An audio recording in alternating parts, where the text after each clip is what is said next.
বাংলাদেশের ব্যাংকগুলোর থেকে নাকি বিয়ের জন্য ঋণ দিবে, খুব ভালো খবর।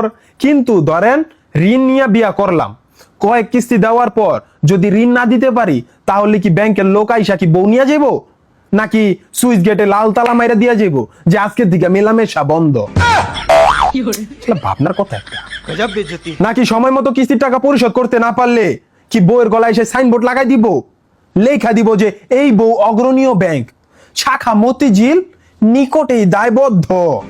আবার ধরেন ঋণ নিয়ে বিয়ে করলাম, কিন্তু বউর সাথে বনিবটটা ভালো না, বউ ছাইরা দিবেন অথবা বউ স্বামীরে ছাইরা দিব, তাহলে কি ঋণ মাফ কইরা আবার বিয়ের জন্য নতুন ঋণ অথবা স্বামী স্ত্রী চেঞ্জ কইরা দিবেন?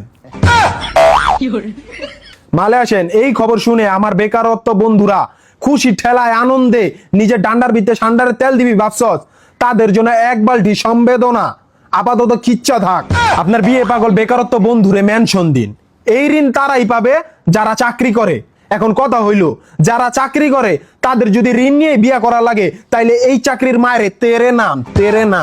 যেই ব্যাংক এই আইডিয়া বাই করছে, চিন্তা ভাবনা কইরা, ভাই তোরা ঋণ নিয়া তোরাই বিয়া কর, সুদ ঘুষ নতুন বউ তোরাই খা, মানে নতুন বিয়া কর।